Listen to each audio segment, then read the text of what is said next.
The first shot didn't kill her, it just made her run. Imagine running for your life in your own apartment complex, in broad daylight, and the person chasing you is the one you trusted. Because by the time she hit the ground, he wasn't trying to stop her anymore. He was making sure she never got back up. This is the story of a woman who tried to take her life back, and a man who refused to let her walk away. Merseana Struggs was 29 years old, a mother before anything else. Every decision she made, every move she planned, every risk she took, it all pointed back to one person, her son. She grew up in Louisiana, raised by her mother and grandmother after losing her father at a young age. That kind of loss shapes you early. It teaches you how to carry weight most people don't understand. And for Merseana, she didn't just carry it, she became the one others leaned on. The one who showed up. The one who figured things out. The one you called when life didn't make sense. All right. Woo! DJ Moon, Come on, bitch. Big Merm, not the little one. Not the little one. Ooh!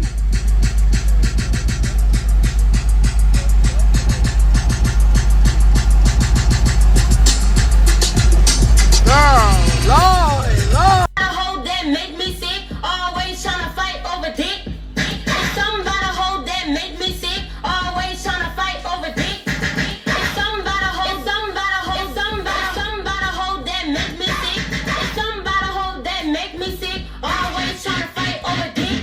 Dick, mad 'cause your baby daddy blowing on my phone. You mad 'cause that nigga can't leave me alone. You mad 'cause your baby daddy blowing on my phone. You mad 'cause that nigga can't leave me alone. Mad 'cause your baby daddy blowing on my phone. You mad 'cause that nigga can't leave me alone. Can't leave me alone. Anyways, when she got older, that same energy shifted into motherhood. Her son became the center of everything. She wasn't chasing a perfect life, she was building a better one. Something stable, something safe, something he could grow up in without the struggles she knew too well. That's what brought her to Texas. North Harris County wasn't random, it was intentional. Jobs, schools, a place to start fresh. She got her own apartment, handled her own bills, and built her own income through an online platform. She worked for herself, made her own money, set her own boundaries. She even bought her own car, a 2018 Honda Civic, paid for with her own money before any man came into her life. And that part right there, that matters more than people realize, because everything she had, she earned. No shortcuts.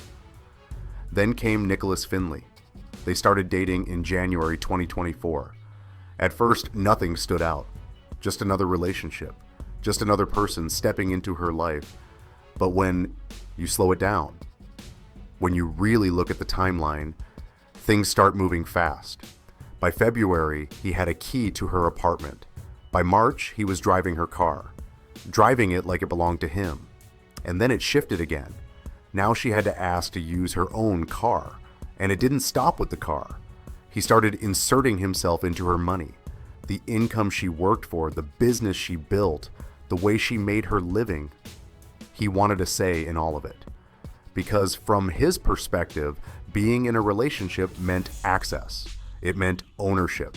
It meant control over things that were never his to begin with. The arguments followed, not one big explosion, just constant pressure, back and forth.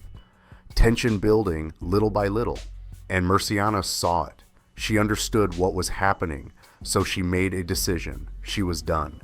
She wasn't trying to fight him. She was trying to separate from him, take her space back, take her money back, take her life back. But here's the part people don't always see coming. The moment someone decides to leave, that's when things can turn dangerous. Because to someone who's been controlling everything, that decision doesn't feel like a breakup. It feels like losing. And some people don't handle losing well at all. July 19th, 2024, that was the day everything came to a head. And it didn't start with an argument, it started with a phone call. That morning felt ordinary. Nicholas was driving her car when he got pulled over in North Harris County. Routine stop, nothing dramatic. But he didn't have proof of insurance because the car wasn't his. So what did he do? He called her, told her to bring the paperwork. And she did. She got a ride from a roommate and went to meet him. But when she got there, he was gone. No explanation, no waiting, nothing. She turned around and went back home, back to her apartment complex, back to where she thought everything would settle down. But hey, he was already there, sitting in her car, waiting. That's not coincidence, that's intention. She stepped out of the car and walked toward him. What she didn't fully know was the history he carried. Years earlier, in another state, he had already been convicted of domestic violence. That wasn't new behavior, that was a pattern. One that didn't follow him in a way that could have protected anyone around him. And now, standing in that parking lot, Merseana was face to face with him, ready to take back what was hers. The next moments happened fast, too fast for anyone to stop. He stepped out with a gun, raised it, and fired. The first shots hit her, but she didn't go down. She turned and ran. She ran through the apartment complex looking for anything that could put distance between her and him. A door, a car, a wall, anything. She made it to a nearby truck and got inside. For a second, that might have felt like safety, a barrier, something solid. But it didn't hold. He walked up and fired into the vehicle. Multiple shots, glass breaking, metal taking impact. And somehow, she got out, still moving, still trying to escape. Inside one of the apartments, a witness hid in the bathroom, hands over her head, hearing everything unfold outside, hearing him threaten to kill anyone who tried to help her. And Merseana kept going, wounded, bleeding, still moving, until her body gave out. She collapsed in the open, right there, in the same place she called home. And he walked up to her, stood over her, and fired again, over and over, until there was nothing left to fight. 14 rounds in total, in broad daylight, in front of witnesses. No hesitation, no pause, just control being enforced in the most final way possible. Merseana Struggs died right there in that apartment complex.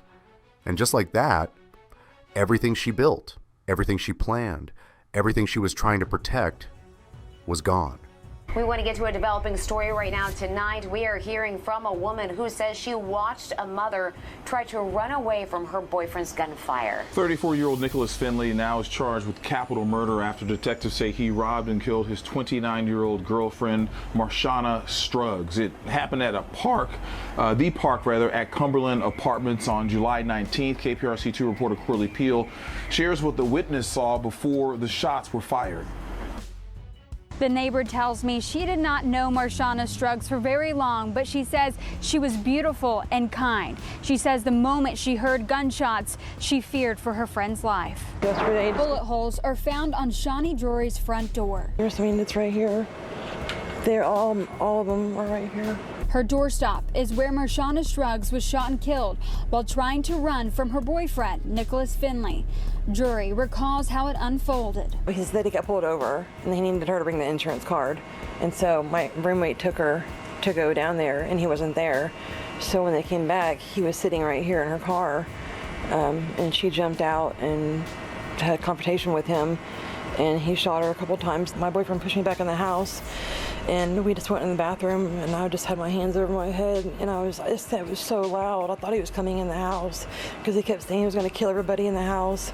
He was going to kill us for helping her. Drury says Struggs fought to get away. She made it into my truck, I guess, and he shot her 4 or 5 more times over there.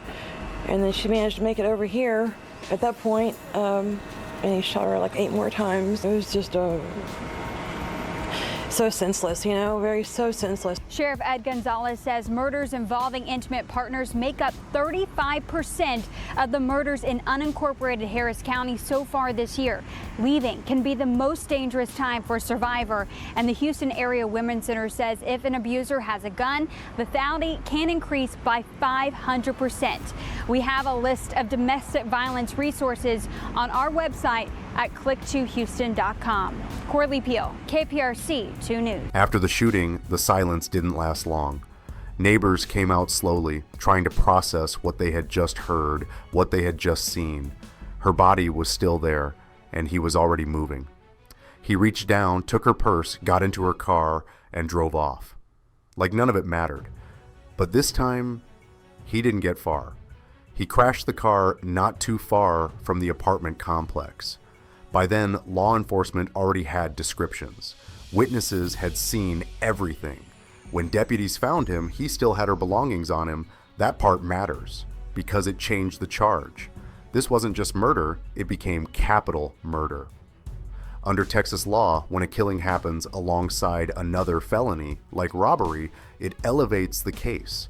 And taking her purse, taking her car, that made it more than just the act itself. It made it a crime with added weight. The kind that can lead to life without parole, or worse.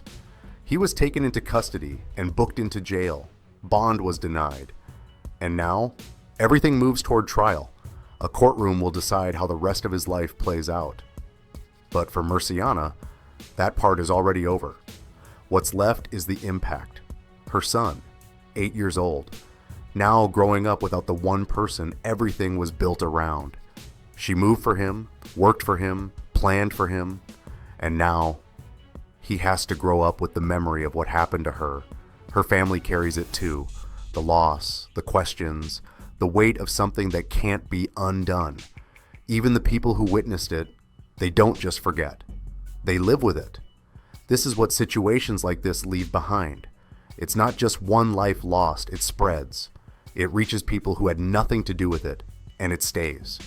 If there's anything to take from this, it's recognizing the signs early, the way someone inserts themselves into your space, your money, your independence. That's not love. That's something else. And when someone decides to walk away from that, that moment matters more than people think. Because sometimes that's when everything changes. Subscribe to Crime in Cold Light if you want to see more cases like this.